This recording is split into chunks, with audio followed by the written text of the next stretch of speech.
Hello, Son of God, and my brother, welcome to your awakening. Say my mind, and you don't die, give as you receive, and your release is certain.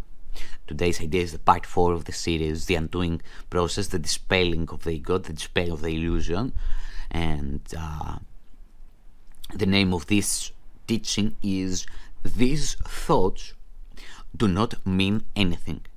These thoughts do not mean anything. They are like the things I see in this room, on this street, from this window, in this place.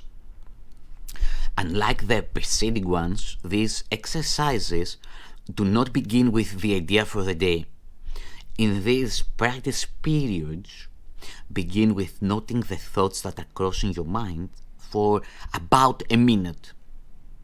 Then apply the idea to them. If you are already aware of unhappy thoughts, use them as subject for the idea. Do not, however, select only the thoughts you think are bad. You will find, if you train yourself to look at your thoughts, that they represent such a mixture that, in a sense, none of them can be called good or bad.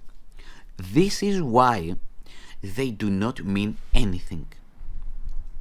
In selecting the subjects for the application of today's idea, the usual specificity is required.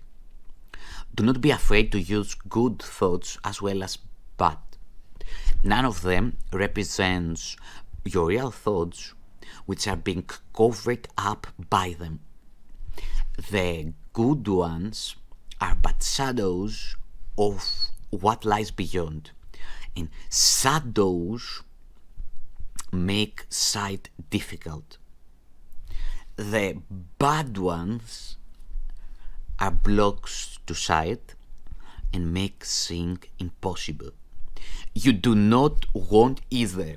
You do not want either. This is major exercise and will be repeated from time to time in somewhat different form. The aim here is to train your mind in the first steps towards the goal of separating the meaningless from the meaningful. It is the first attempt in the long-range purpose of learning to see the meaningless as outside you and the meaningful within. It is also the beginning of training your mind to recognize what is the same and what is different.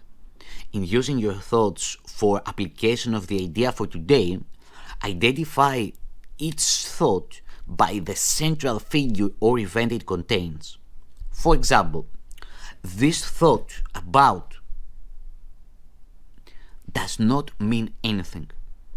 It is like the things I see in this room, on this street, and so on. You can also use the idea for a particular thought that you recognize as harmful.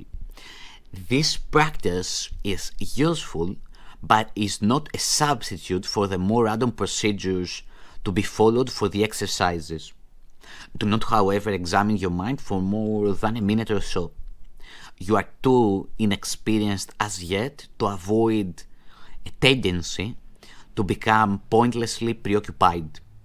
Further, since these exercises are the first of their kind, you may find the suspension of judgment in connections with thoughts particularly difficult. Do not repeat these exercises more than 3 or 4 times during the day. We will return to them later. Thank you.